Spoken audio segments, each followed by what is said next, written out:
following fire departments for backfilling to make sure that everyone else was protected during the surge of resources. I want to thank the Vine Grove Fire Department, West Point, Simpsonville, Shelby County.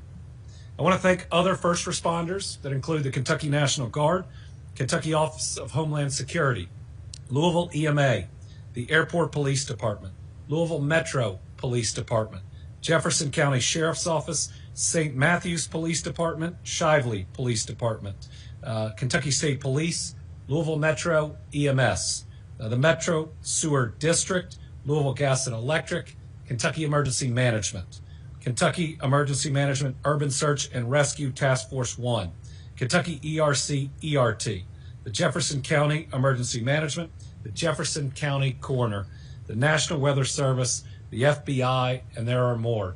There have been over 200 first responders that were on the scene last night, and there is a significant amount of resources in the search and rescue, and ultimately what is probably by now the recovery effort that is occurring. I want to thank everybody who was working overnight when it was dangerous, when there was other flammable or explosive materials, but they were searching for survivors and to locate any bodies to try to give families the closure that they deserve. As of this time, we can confirm that there have been that number will grow by at least one. We hope it doesn't grow by too many more. I believe by this afternoon we'll have a pretty good grasp of both the number of fatalities and, if there are any, the number of missing persons that we're still looking for. Remember, there's a Victim Family Reunification Center at the Louisville Metro Police Training Academy, which remains open. That address is 2911 Taylor Boulevard. As of last night, there have been 16 different families there. I think the mayor's providing an update where that number may now have shrank. At least information I'm getting is those families may not line up with the hospital patients, which means we've got to continue to search that site, hope and pray for the best, but know there may be more loss of life that we're going to learn about today. 2 businesses were directly impacted: Kentucky Petroleum Recycling and Grade A Auto Parts. Thankfully, a local restaurant that is right there that we had great concern would be impacted and we would lose whoever was in it, was missed and now is helping the search and rescue. We're grateful for them. Another blessing is this plane could have potentially hit the major Ford factory or the convention center. Those are all close by and did not. The radius for the shelter in place has been significantly reduced. Louisville Metro is putting out guidance to residents and businesses immediately around the crash site to not consume water. EEC, the Energy and Environment Cabinet, is working closely with the city on this. Other areas are safe. Now, if you are in the suburbs, if you're in other parts of Louisville, you are as safe today as you've been any other day. The air is fine, your water is fine, but that immediately around the crash site, we're just trying to be very careful.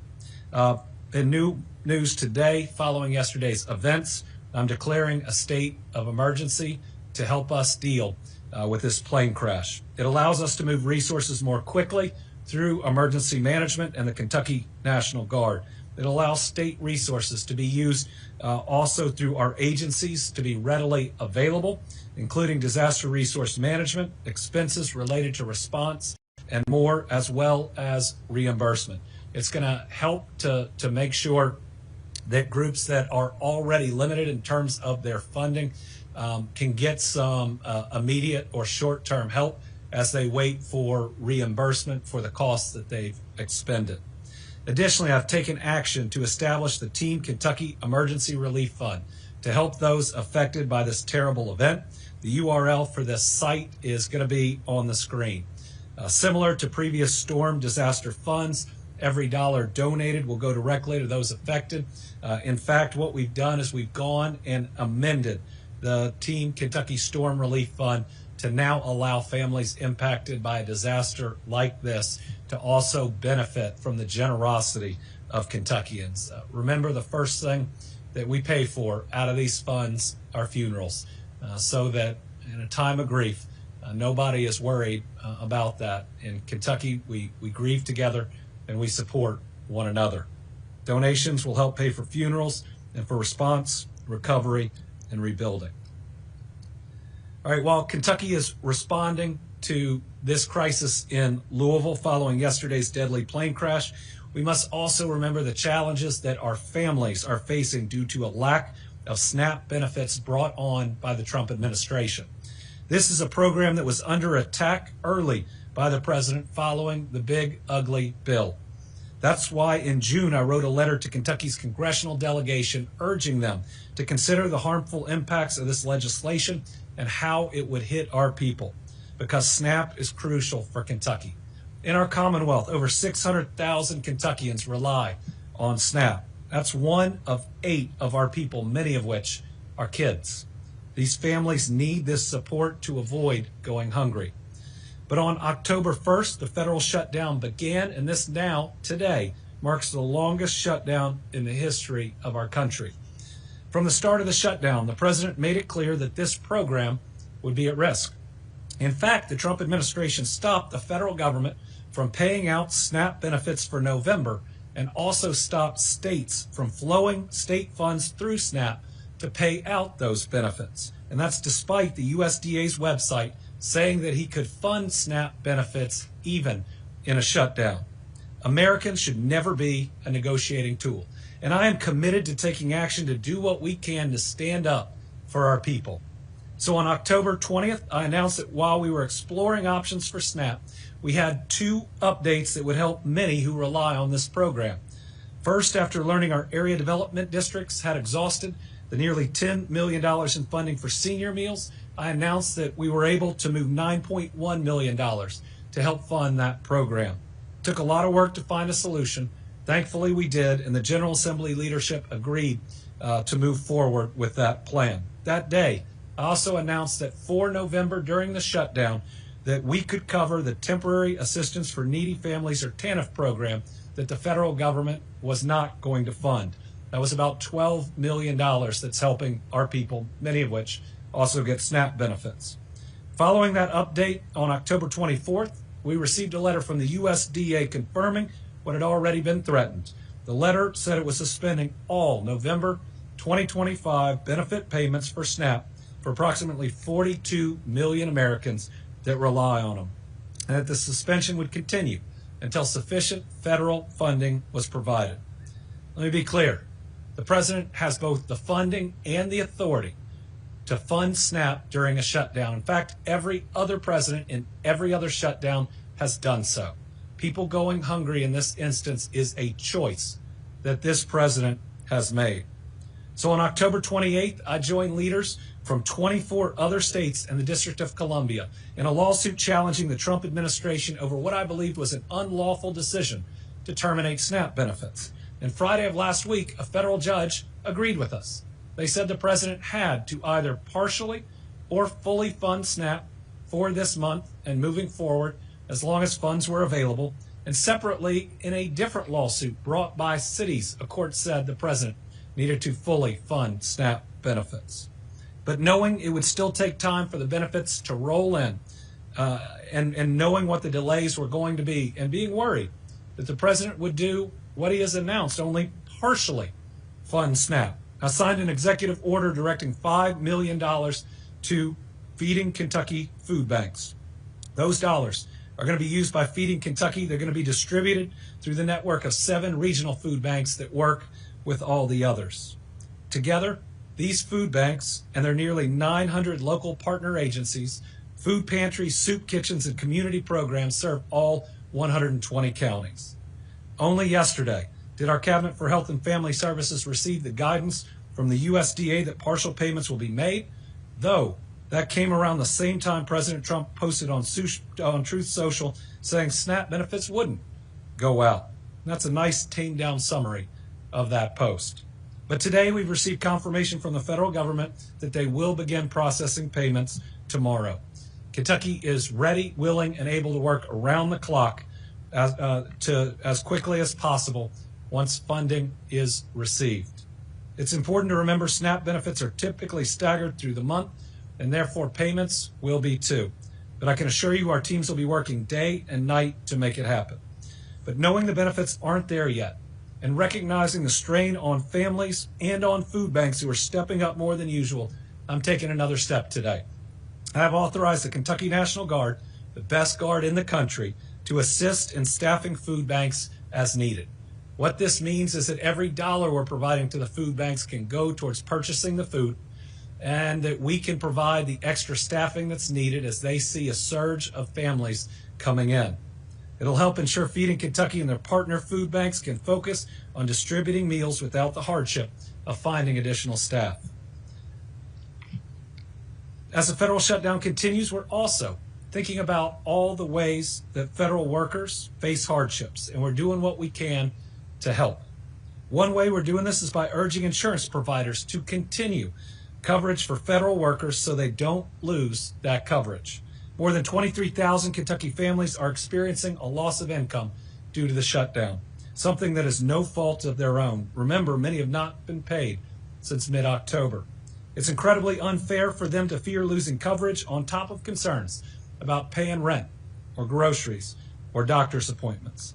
In a bulletin we released yesterday, we encouraged insurers to implement the following protective measures for policyholders who are federal employees.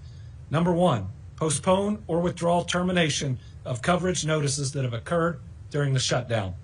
Continue that coverage for those federal workers with unpaid premiums for at least another 30 days or 30 days after the shutdown ends. Give our people the time to receive their paychecks and make their payments. Number two, I'm also asking for federal employees to have more time to make payments on premiums and other charges. Insurers are allowed to extend payment periods for Kentuckians in this type of situation. That way, our federal employees can still get services during the shutdown and have more time to pay. I'm also asking for these companies to allow more time for repairs, giving Kentuckians more time to pay for necessary repairs. So if during a routine home inspection, an insurer notes a problem with the roof, the insurer will usually give a time frame that the Kentuckian has to make repairs to that roof. If the repair isn't made within the time frame, the policy's canceled, and that Kentuckian now doesn't have coverage. We know that it's unfair at a time when people aren't receiving a paycheck through no fault of their own to lose coverage for a repair that they don't have the dollars to pay for. So we're asking for those repair times to be extended. Kentuckians with a loss of income due to the shutdown who are threatened with policy cancellations can contact the Department of Insurance for more information. Additionally, the National Flood Insurance Program stopped writing new policies on October 1st due to the shutdown. This could have an impact on prospective homeowners whose mortgage company requires flood insurance to complete their purchase of a new home. To assist these buyers, the Department of Insurance has compiled a list of surplus lines of insurance that offer flood insurance coverage and a list of brokers who sell the insurance. Anybody who needs flood insurance can contact DOI's Consumer Protection Division for additional guidance. The screen for those relief programs. So please, are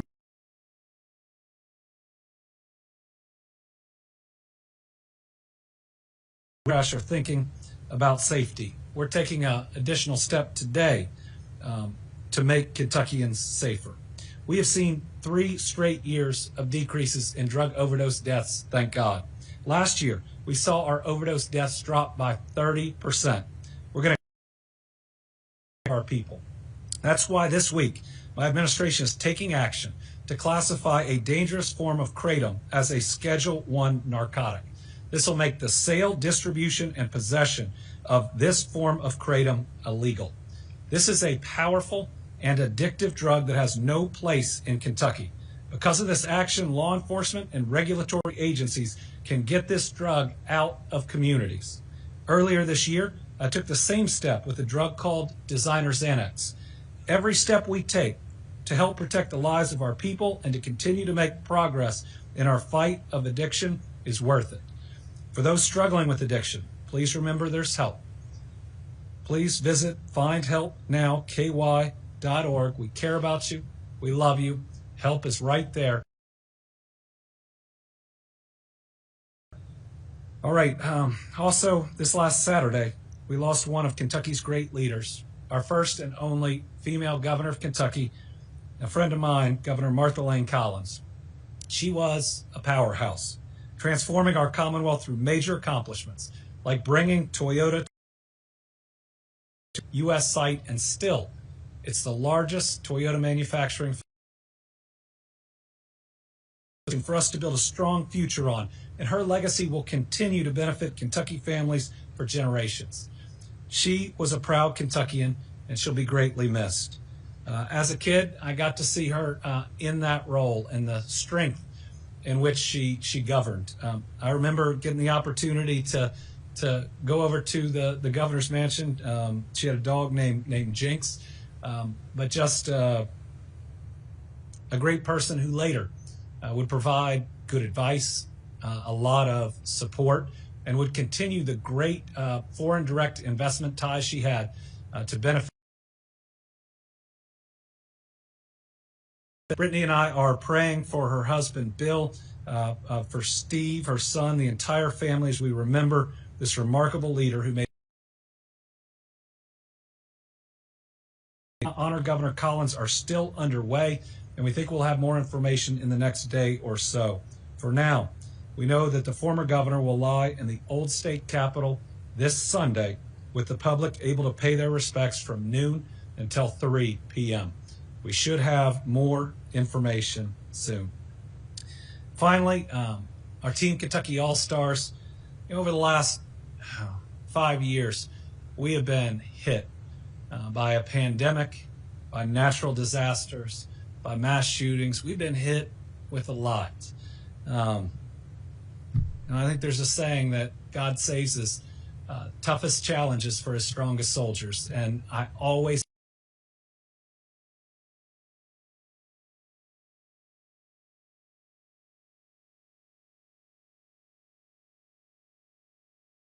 immediately after, we always see the best of the best. After enduring flooding, that's neighbors carrying neighbors to safety. And certainly during this disaster, during this plane crash, it was a surge of brave, of well-trained, and of skilled first responders that took on a raging fire and have rendered the area so much safer in a very short period of time. They show everybody that you can come from, 15, 20 different fire departments, different groups, and you can work together seamlessly. 50 different fire trucks putting out the flames and then bravely walking through a dangerous area, going from what used to be a building to another what used to be a building, trying to find people. I got to watch the footage from the helicopter in real time, while that fire was still going on, of brave men and women moving through the area, trying to find people that needed help. So listen, our Team Kentucky All-Stars today and every day are all these first responders, both at the site and who do the planning and the execution off-site. The Louisville group, emergency management, everybody they work with, roll on a first.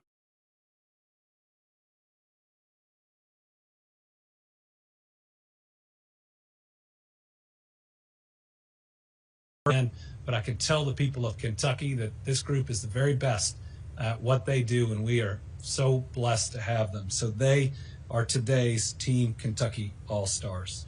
All right, we've got a couple of journalists that are with us in the room today. We also have about 4 on the line. We'll start with Carolina from WLEX.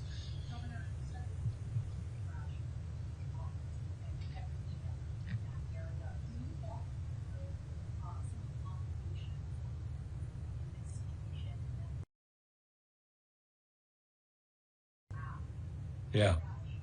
So right now, we are tracking 9 fatalities.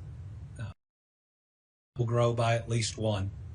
There were 3 crew members, and we don't have confirmation.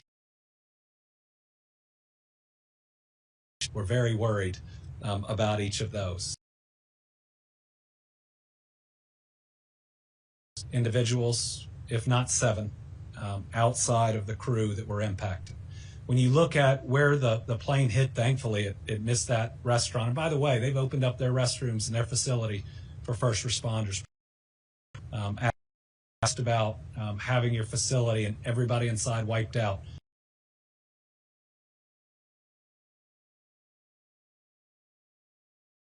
Two of the lesser populated businesses in the area. It hit the they have there and the tanks that they have. That made the valves did go off. It did cause, we think, extra smaller explosions, but it appears they may have operated as intended to prevent it from being worse. At different times, first responders did have to take cover because of what they were dealing with, but they were trained and ready and knew what was on site really quickly, really impressive to watch, and I was listening to it in real time. It then hit, I think it's called Grade A Auto Parts, which isn't just a store, it's more of a large of cars. I don't know if it's a pick-apart, but it looks like one of the pick-apart yards, at least from overhead. So not as densely populated as a number of the other businesses would be. Now, there are some other, we believe, small businesses there, and there are a number of buildings that were fully destroyed or partially destroyed. Was complicated by that, but man, these groups got in and got control of this much faster than I think most people would have believed was possible. This is very close to the Ford facility, very close. I was talking with their CEO, who we spoke directly, cares about the people in that facility, and Ford leadership has surged in. I think they'll be fully open by this afternoon, but was being very careful with their people. I mean, the images from just the back of their facility are incredible, and how close it is. The convention center, the livestock show is very close, and so people were coming in, talked directly to their head of security, who shut down people coming in, got the information out there to take care of folks.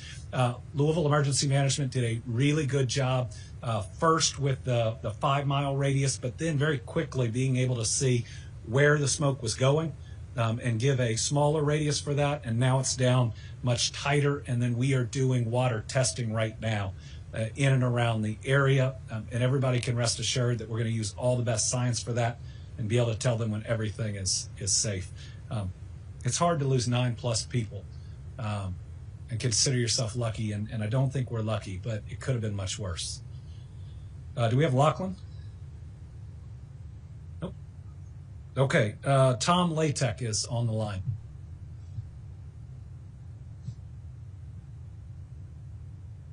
Thank you, Governor. I had to jump and get the unmute button there. I would like to hear your take on the election results in New York, New Jersey, and Virginia, and what you think that might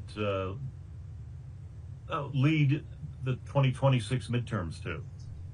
Well, as vice chair of the Democratic Governors Association, I'm very proud that last night we went 2 for 2, and they weren't close. Our gubernatorial candidates both made history. One flipping Virginia, becoming the first female governor of Virginia, winning by, I think, 15 points more than projected. And then Mikey Sherrill in New Jersey becoming governor. This is the first time there's been 3 consecutive Democratic gubernatorial terms in 60 years. Neither of these races were easy. I certainly was directly involved in very significant ways in both of them, but most of the credit should go to those 2 candidates who are great leaders. And the thing that I'm excited the most is that they will govern well. But what you saw across the country were Democrats winning in city council races in South Carolina, statewide PSC races in Georgia. You saw the New York race and many others. And I think it says 2 things. Number one, the American people are so concerned about the American dream slipping away. They are looking for candidates that are focused on their everyday concerns and needs, and that starts with their job and whether they can afford what they need to feed their family, maybe take them on a vacation every once in a while, the ability to afford that next doctor's appointment, to be able to travel safe roads and bridges, to know the school they drop their kids off at is a quality school, and they want to feel safe in their neighborhoods. That's where the Democratic candidates were. That's how they ran, even across different parts of a political spectrum. That's what people were promising. And, you know, I'm putting it out there. I don't want it to be a secret, because I think Republicans, independents, all those candidates should be running the same way. And maybe that's a way to heal the country, to bring everybody back in, to make these issues nonpartisan, and then not to move to the right or the left, but to move forward. But I think the other thing we saw was a very clear statement that politically, President Trump has been a failure in his first year of his second term. The president was involved in and lost the Wisconsin Supreme Court races. He was involved in and lost both of these governor's races. He even endorsed a non-Republican in the mayor's race in New York and lost. So I hope that this gives courage to people who've lacked it in Congress to do their jobs again. I'm not asking them to be a Democrat or an independent. I'm asking them to be a separate branch of government that believes in checks and balances and restores lawfulness to Washington, D.C. Just do your job. There's not a political advantage to not doing your job, and the people of the United States are watching. Okay, we've got WLKY. Okay, we have Sylvia Goodman.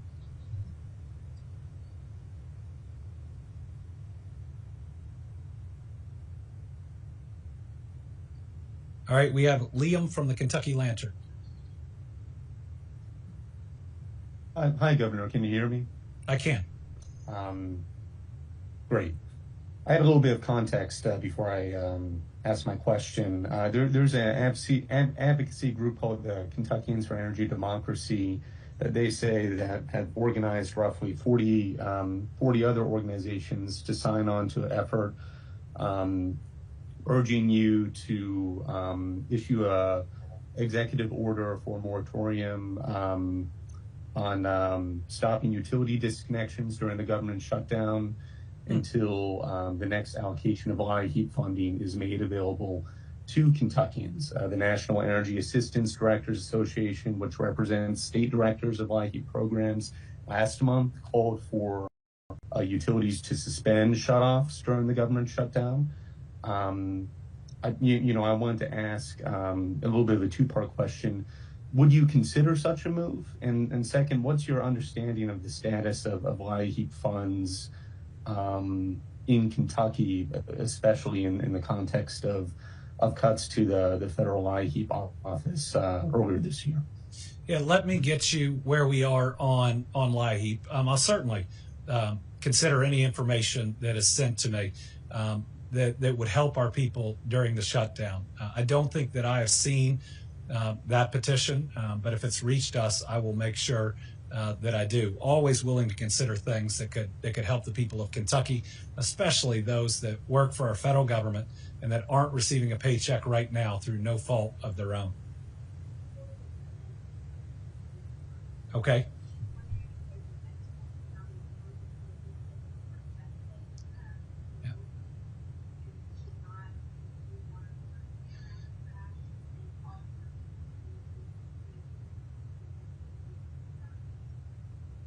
What's the last? Okay. So Sylvia Goodman is asking, do we have an estimate of homes, businesses in the area that are in the radius for water? I believe Louisville Emergency Management is putting out that information directly, both on social media and working to do it directly. Now, this is not a densely populated residential area. It is almost entirely an industrial area that is impacted. At least 2 businesses have been massively hit, and we'll try to get a number of the others around them. Certainly, we've got enough people on the scene where we ought to be communicating directly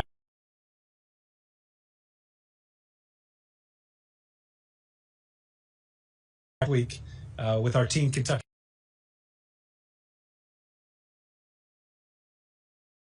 Week then, and a double dose of good news will be something that we all deserve by that time. Please pray for these families.